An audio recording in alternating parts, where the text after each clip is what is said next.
It was a quiet Wednesday night when Sam, a 27-year-old marketing analyst, decided to make a quick stop at a 24-hour gas station. He had been working late, and hunger gnawed at his stomach. The highway stretched endlessly before him, lit only by the dim glow of the occasional streetlight and the headlights of passing cars. A small neon sign flickered ahead, open 24/7. Sam pulled into the station, parking his car near the entrance of the convenience store. The place was eerily deserted, save for a single pickup truck parked by the fuel pumps. He shrugged off the creeping unease that came with being alone in the middle of nowhere. "It's just my imagination," he told himself, pushing open the door to the store. The harsh fluorescent lights buzzed overhead, casting an unnatural glow on the rows of chips, sodas, and candy bars. Sam grabbed a sandwich from the refrigerated section and a bottle of water.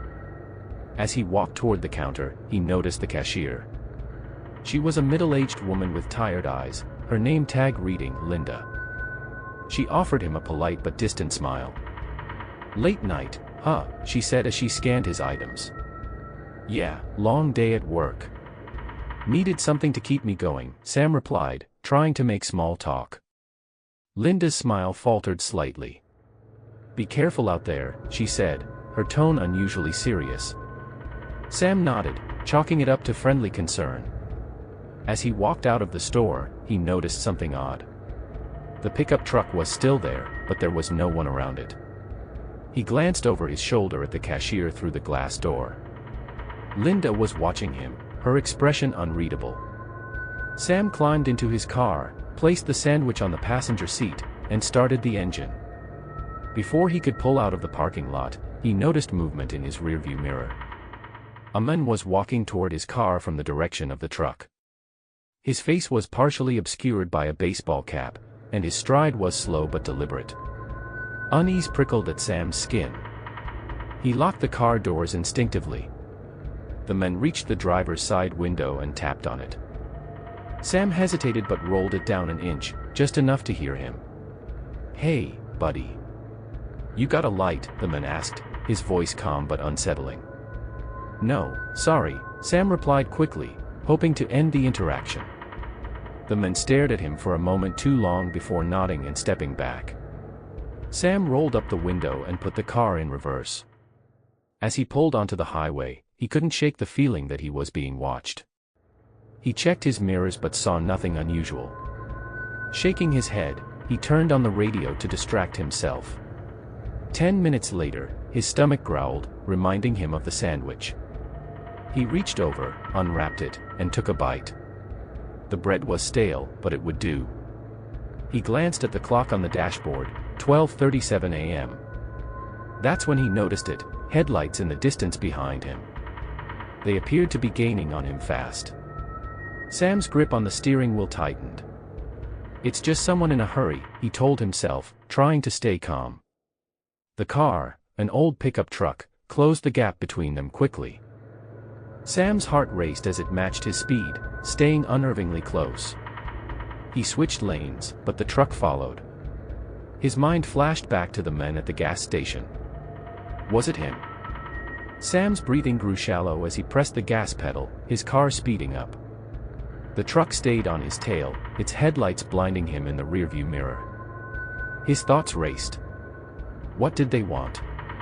Was this some kind of road rage incident, or something worse?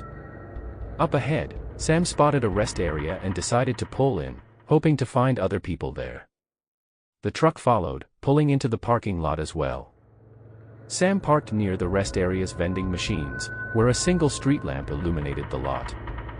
He grabbed his phone, ready to call for help. Before he could dial, the truck's door opened, and two men stepped out. One of them was the man from the gas station, and the other was taller, with a scar running down the side of his face. They walked toward his car. Sam's heart pounded as he hit the lock button on his doors. The men stopped a few feet away, staring at him. The taller one knocked on the window, his expression unreadable. "Hey, buddy. Got a minute?" he asked, his voice low and menacing. Sam shook his head, his hands trembling as he held his phone up. "I'm calling the police," he said loudly, hoping to scare them off. The men exchanged a glance, then turned and walked back to their truck. Sam didn't wait to see what they would do next. He started his car and sped out of the rest area, his heart hammering in his chest. He didn't stop until he reached the city limits, where the lights of civilization finally eased his fear. When he got home, he sat in his car for a long moment, hands still gripping the wheel. His sandwich lay untouched on the passenger seat. The next morning, Sam couldn't shake the feeling of unease. He decided to check the news. What he found made his blood run cold. A report detailed an incident at the same gas station he had visited. A man had been found in the backseat of a car parked at the station, tied up and severely beaten. Police believed it was a carjacking gone wrong. The suspects: 2 men driving an old pickup truck. Sam closed his laptop, his hands shaking. He had narrowly escaped something terrible that night. The thought haunted him for weeks, and he never made a late-night stop again. It was just past midnight when Emily's stomach growled. She had spent hours driving through the back roads of Pennsylvania, trying to avoid the monotonous interstate. With her playlist running dry and the road ahead darker than the sky, she was relieved to spot a glowing neon sign in the distance: "Diner open 24/7. The place was a relic of the past.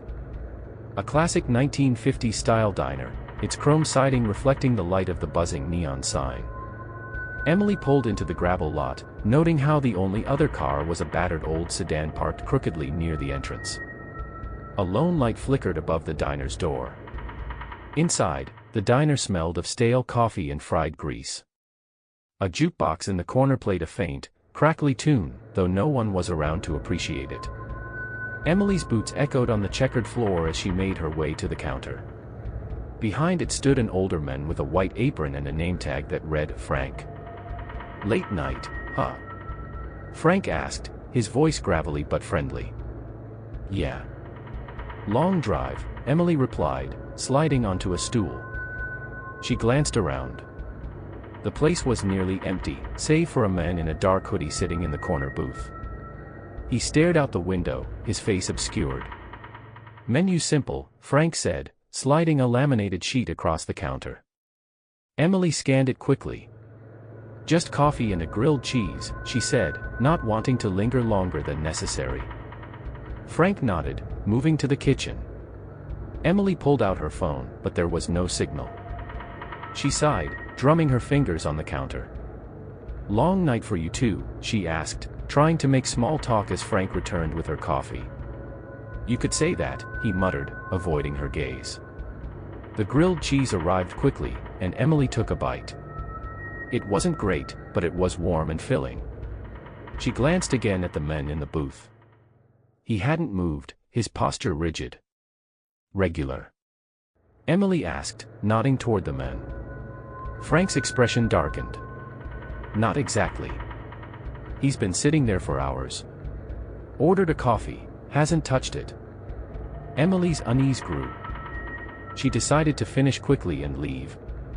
But as she reached for her wallet, the man in the booth stood up. He was tall, his hoodie casting shadows over his face. He started walking toward the counter, his steps deliberate and heavy. "Need anything else?" Frank asked, his voice tight. Emily shook her head, keeping her eyes on the stranger. The man stopped a few feet from Emily and reached into his pocket. Her breath caught. He pulled out a piece of paper and slapped it on the counter. Without a word, he turned and walked out of the diner, the bell above the door jingling faintly. Frank unfolded the paper, his face going pale. He quickly crumpled it and stuffed it into his apron pocket. "What was that?" Emily asked, her voice trembling. Frank shook his head. "Nothing to worry about. Just some local nonsense." But Emily wasn't convinced. The man's behavior and Frank's reaction gnawed at her. She paid her bill and hurried outside, scanning the lot for the man. He was nowhere to be seen, but his sedan was still there, parked exactly as it had been before. As Emily unlocked her car, her headlights illuminated the windshield of the sedan. A chill ran down her spine. On the dashboard, propped up against the steering wheel, was a photo. It was a picture of her, taken just hours earlier, as she had been driving along the back roads. Her hands shook as she climbed into her car and locked the doors. She sped out of the lot, her eyes darting to the rearview mirror. The sedan stayed where it was, but the unease followed her for miles. The next morning, Emily couldn't resist checking the news. A headline caught her attention: local diner owner found dead in apparent robbery. The article detailed how Frank had been discovered that morning by a delivery driver. The diner had been ransacked, and Frank's body showed signs of a violent struggle. Emily's stomach turned as she thought about the men in the hoodie, the photograph, and Frank's reaction to the note. She realized she had narrowly escaped something she couldn't explain. From then on, she stuck to the interstates, no matter how monotonous they seemed. Megan had been driving for hours through the winding mountain roads, her GPS losing signal more than once. She was starting to regret taking the scenic route to her cousin's wedding. With the sun long gone and her gas gauge nearing empty, panic was beginning to set in. Finally, she spotted a dimly lit gas station nestled in the trees, its ancient sign barely readable. Relieved, she pulled in and parked by the only pump. The place looked like it hadn't been updated since the 1970s. Paint peeled from the walls, and the single flickering light above the pump cast eerie shadows. As Megan stepped out of the car, she noticed the air was unnaturally still. Not a single cricket chirped, and the usual hum of nocturnal life was absent. She tried to shake off the unease and focused on the task at hand. She reached for the pump, but a sign taped to it caught her eye: "Pay inside." Inside, the gas station was just as dilapidated as the outside. Rows of dusty shelves held expired snacks, and an old television played static in the corner. Behind the counter stood an older man with thick glasses and a weathered face. His name tag read Jim. "Need gas?" Jim asked, his voice raspy. "Yeah, I'm almost out," Megan replied, pulling out her wallet. Jim punched some numbers into the ancient register. "Pump's ready," he said, sliding her a receipt without meeting her eyes. Megan hesitated. "Do you have a restroom?" Jim's expression darkened. "Out back. But I wouldn't use it if I were you." "Why not?" Megan asked, her unease growing. He shrugged, avoiding her gaze. "Just don't stay out there too long." Against her better judgment, Megan decided to check it out. She walked around the building, the flashlight on her phone barely cutting through the darkness. The restroom door hung slightly ajar, creaking as she pushed it open. The stench was overwhelming, and the single flickering bulb inside barely lit the filthy space. As she stepped inside, Megan heard something, a faint shuffling noise. She froze, her heart pounding. "Hello," she called out, her voice shaky. No response. She quickly did what she came for and rushed back outside. But as she rounded the corner toward her car, she stopped dead in her tracks. The pump nozzle was lying on the ground, gas pooling beneath it. Her heart sank. She was certain she had secured it properly. Glancing toward the gas station, she saw Jim standing in the window, staring at her.